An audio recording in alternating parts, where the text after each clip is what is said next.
very intelligent because I do find it happens sometimes. I put my phone is on shorts and then it starts going on a loop for like 10, 15 minutes. I'm listening to it in the background because I got busy with something. And for some odd reason, it doesn't get boring. Like when I listen to music, sometimes if it's the third time, if it's the second time, I heard the song twice, I'm done. Unless it's like Golden Brown, like deluxe version on repeat. But like besides that, like I can't really take it. The short though, if it like says something meaningful and it does it like even 100 times, it actually somehow just delves deeper in and makes a more impactful message. And I'm still meditating on it. The same message is just coming back again.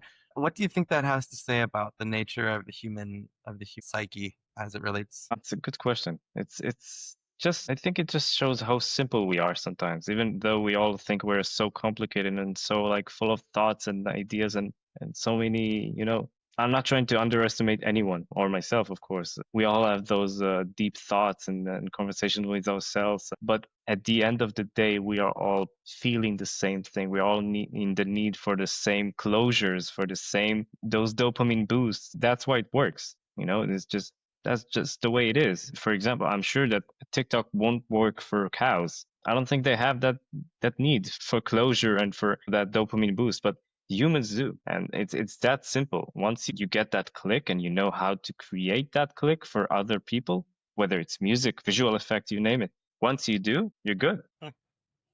Well, generative AI tools can create like instant beats. You can make captions, you can add vocals, but fans can often smell that there's something fake about it, and it usually happens pretty soon on in the process of them listening. Where do you draw the line between AI assistance and artistic integrity, and especially when it comes to getting drawing emotions out of your audience? Do you find that AI in the specific use case of content creation, the way you do it, is stifling or a stumbling block, or is it something that has to be applied in a specific way? I think it's definitely just something that at this point of time needs to be applied in a specific way. I do believe that we'll get to a point where people would look for AI music.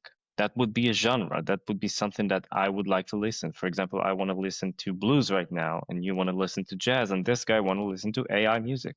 And it will be like this, and it will be AI jazz or AI blues, because it does have a different tone. Or obviously we can still identify and recognize the differences. So I do feel that people would be attracted into it in some sort of a way. I don't think that it would replace music in a way. It would definitely be a great tool as it is right now for writing for any sort of content, really. And that's something that, in my opinion, everyone should use. As long as you have a tool and you know how to use a tool and not as like a not like a it shouldn't be a liability, if that makes sense. It should stay as a tool at least for now.